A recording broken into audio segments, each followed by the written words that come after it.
सकता है। आप काडर वाली इन पार्टियों के सामने अब पिछले 3 साल बिहार के में अनुभव कोई में काडर बेस्ड पार्टी नहीं है, पहली बात तो ये समझ लीजिए। बीजेपी भी नहीं है मैं और आ रहा हूं उस आरजेडी। पे। हाँ, आरजेडी जो है वो कास्ट बेस्ड पार्टी है और लालू जी अपने पीक पे मास लीडर थे।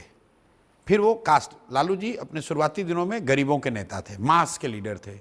फिर वो पिछड़ों के नेता हुए, फिर वो यादवों के नेता हुए, अब वो आरजेडी के यादवों के नेता हैं। तो वो एक कास्ट बेस्ड पार्टी है और वैसी उनकी व्यवस्था है।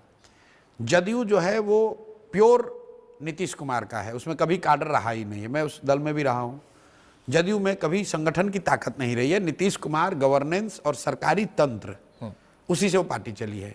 काडर के नाम पर यहाँ पर, और कांग्रेस तो है ही नहीं काडर बेस्ड पार्टी, काडर के नाम पर यहाँ पर लेफ्ट के दल रहे। पहले यहाँ सीपीआई बहुत मजबूत होती थी, अभी आई सीपीआई एमएल है और बीजेपी।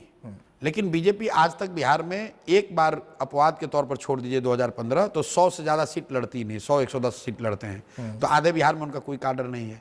सीपीआई एमएल जो काडर बेस्ड पार्टी है वो 15-20 सीट लड़ते हैं, तो उनको लिमिटेड एरिया में उनका है।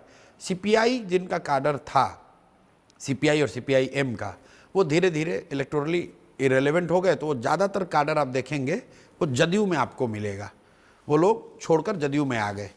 तो काडर के हिसाब से आज बिहार में सबसे बड़ा दल जनसुराज है।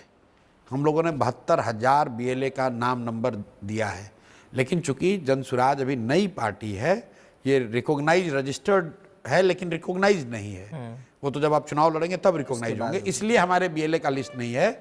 बाकी संगठन के हिसाब से मैं बिल्कुल ईमानदारी से आपको बहुत विश्वास से कह सकता हूं कि जनसुराज से बड़ा राजनीतिक संगठन बिहार में किसी का नहीं है। एमएलए ज्यादा हो सकता है, एमपी ज्यादा हो सकता है, लेकिन संगठन जनसुराज से बड़ा किसी का नहीं है।